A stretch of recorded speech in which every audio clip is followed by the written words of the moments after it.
Guys, welcome back to my channel. तो आज हम पढ़ने जा रहे हैं ज्योमेट्री चैप्टर। ज्योमेट्री को हिंदी में हम ज्यामिति कहते हैं। तो सबसे पहले हम पढ़ते हैं बेसिक कॉन्सेप्ट ऑफ ज्योमेट्री। तो इसमें हम क्या पढ़ेंगे, बिंदु क्या है।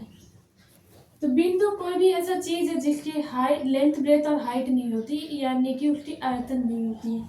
कोई भी स्मॉल डॉट, इसे हम बिंदु कहते हैं। ये बिंदु ए। अब इसको हम इंग्लिश में कैसे डिफाइन करेंगे, small dot which doesn't have length, breadth and height. अब हम पढ़ते रेखा क्या है। ऐसे ही हम बिंदु को ऐसे ऐसे करके बहुत सारे बिंदु से मिल के बनते हैं, उसे हम क्या कहते हैं, लाइन कहते हैं। तो लाइन कैसा होता है, थोड़ा टेढ़ा होता है। लाइन के दोनों साइड एरो बना होता है, मतलब इसका कोई फिक्स्ड लेंथ नहीं होता। ये कितना भी एक्सटेंड यानी कि बढ़ाया जा सकता है दोनों साइड से। तो अब इसी को अगर हम लिमिट में डाल दें, यानी कि इसे हम ऐसे लिमिट में डाल दें दोनों साइड पॉइंट रख के, तो ये क्या हो जाएगा, हमारा रेखाखंड यानी कि लाइन सेगमेंट। अब इसके बाद देखते हैं रे क्या होता है। एक साइड पॉइंट और दूसरे साइड एरो होता है, इसे हम क्या कहेंगे, रे। यानी कि इसे कितना भी ज़्यादा बढ़ाया जा सकता है, इसकी कोई फिक्स्ड लेंथ नहीं होती, इसे हम क्या कहेंगे, रे यानी कि किरण। अब आगे बढ़ते हैं। अब हम पढ़ते हैं ये सारे कॉन्सेप्ट। पहले में आता है बटरी रेखा। बटरी रेखा हम किसे कहते हैं, कर्व लाइन को हम बटरी रेखा कहते हैं। यानी कि ऐसा ऐसा वाला लाइन रहता है, कोई ऊपर कोई नीचे, ये समानांतर नहीं रहता, मतलब सीधा नहीं रहता। और सरल रेखा यानी कि स्ट्रेट लाइन, कोई भी सीधा line, straight line.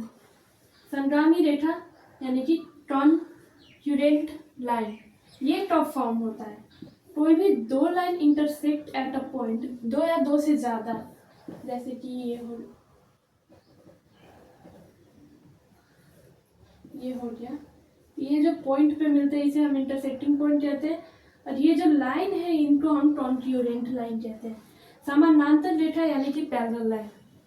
Parallel line क्या होता है, कोई भी दो लाइन इक्वल डिस्टेंस में अगर जा रहा है, यानी कि और ये कभी भी नहीं मिलते हैं, तो इसे हम क्या कहेंगे, समानांतर रेखा। अब समानांतर रेखा पे एक लाइन काट दिया तो उस लाइन को हम क्या कहेंगे, तिर्यक रेखा यानी कि ट्रांसवर्स लाइन। अब इसी ये ट्रांसवर्स लाइन से काटते हैं तो इसमें बहुत सारे एंगल फॉर्म होते हैं। आइए वो एंगल के बारे में जानते हैं। अब हमने बोला था पैरेलल लाइन को एक ट्रांसवर्स लाइन काटता है तो इसमें बहुत सारे एंगल्स फॉर्म्ड होते हैं। तो अब ये एंगल क्या है, इधर हम देखते हैं, ये एंगल 1, ये 2। आप अपने मर्जी से इसे बहुत सारे नाम दे सकते हैं। हमने यहाँ पे 1, 2 करके दिया है। तो इसमें क्या है, ये 3 है और ये 5 है, तो ये मिलने की कोशिश करता है। तो इन दोनों में किस चीज का अंतर है भाई, ये एक लाइन का अंतर है। एक लाइन का अंतर यानी कि ये दोनों कौन सा एंगल होंगे, एकांतर। इसे हम ऐसे ही याद कर सकते हैं, एक लाइन का अंतर यानी कि एकांतर। एकांतर यानी कि हम इसे इंग्लिश में क्या कहते हैं, अल्टरनेट एंगल। अल्टरनेट एंगल क्या है, यानी कि ये इक्वल टू ये है, मतलब ये अगर 70 डिग्री हुआ तो ये भी 70 डिग्री हुआ। अब दूसरा जानते हैं, दूसरा कौन सा कोण है, संगत कोण। अब क्या कहते हैं, हम पढ़ने वाले तो हमारे संगत में कौन सा रहे, हमारे संगत में भी पढ़ने वाले रहते हैं। अगर कोई निठल्ला है तो उसका दोस्त लोग भी निठल्ले ही होते हैं। वो अगर कोई अच्छा काम करता है तो उसके संगत में भी अच्छे काम करने वाले होते हैं। तो अब देखते हैं इसमें क्या है, ये ऊपर है तो ये भी नीचे वाले लाइन के ऊपर में है, यानी कि एंगल 1 इक्वल टू एंगल 5।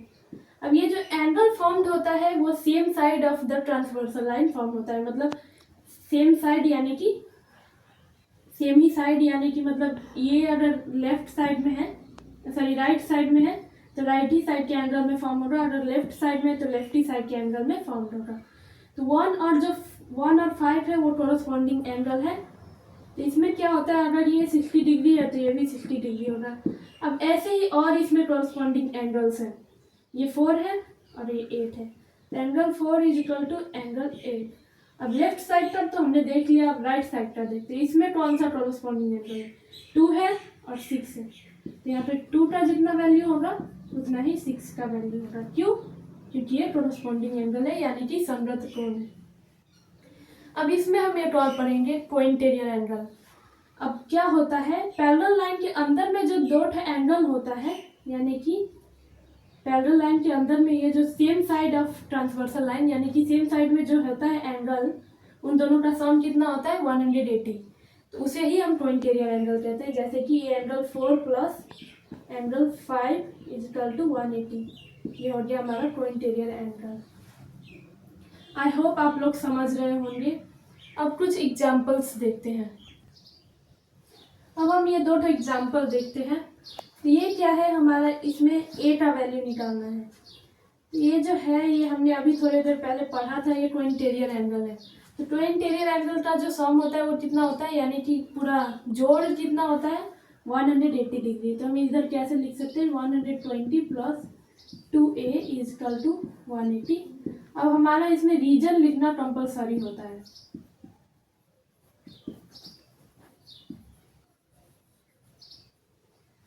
अब इसको हम इधर प्लस में उधर ले जाके माइनस में होगा, तो माइनस करेंगे तो कितना होगा 60। तो ए का वैल्यू कितना आएगा हमारा 30। तो अब हम एक आपको महत्वपूर्ण बात बोलना चाहते हैं कि ये जो पोइंटेरियर एंगल सब फॉर्म्ड होता है वो कैसे, ऐसे वाले एंगल ऐसे में फॉर्म्ड होता है, ऐसे में फॉर्म्ड होता है, ऐसे में फॉर्म होता है और एक ऐसे में फॉर्म होता है। अब हम ये देखते हैं, इसमें हमें क्या करना है, ए बी सी और डी का वैल्यू निकालना है। यहाँ पे एक एंगल दिया गया है, तो सबसे पहले हम क्या देखते हैं, ये ए जो है ये 40 का एकांतर कोण है, यानी कि अल्टरनेट एंगल है। तो ए का वैल्यू कितना आएगा 40। क्यों, क्योंकि ये अल्टरनेट एंगल है।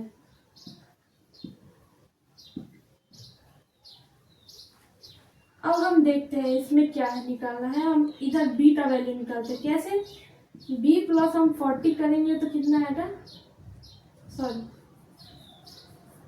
अब हम इसका वैल्यू निकाल लिया 40, तब a प्लस b करेंगे तो कितना आएगा 180। क्यों, क्योंकि कोइंटेरियर एंगल है, कोइंटेरियर एंगल। कैसे आप देखिए यहाँ पे ये जो ऐसे बना हुआ है, ये दोनों को ऐड करेंगे तो कितना आएगा 180। तो ये ए का वैल्यू हो गया 40, 40 को उधर ले जाके माइनस करेंगे तो कितना होगा 140। बी का वैल्यू 140 आ गया। अब हम इधर क्या देखेंगे, बी और जो डी है वो संगत कोण है, यानी कि कोरस्पॉन्डिंग एंगल्स है। तो B equal to D, sorry D equal to B equal to 140। तो डी का भी वैल्यू हमारा कितना आ गया 140। अब हम यहाँ भी देखते हैं बी और जो सी है वो क्या है, बी और सी जो है वो है वर्टिकली अपोजिट एंगल। इसका वैल्यू कितना आ गया 140। अब वर्टिकली अपोजिट एंगल क्या होता है हम आपको इधर बताते हैं। ये दो लाइन बीच में इधर इंटरसेक्ट करती है। ये वर्टिकली अपोजिट एंगल क्या है, ये ऐसे इंटरसेक्ट किया है, तो ये एंगल जो होगा ये एंगल से इक्वल होगा और ये वाला जो होगा वो इससे इक्वल होगा। तो अब देखिए यहाँ पे ये वाला इससे इक्वल है, ये 40, इधर अगर इधर मान लीजिए ई रहता तो ई 40 होता। आई होप होंगे। ऐसे ही और वीडियो देखने के लिए हमारे चैनल को लाइक करें, सब्सक्राइब करें और ज़्यादा से ज़्यादा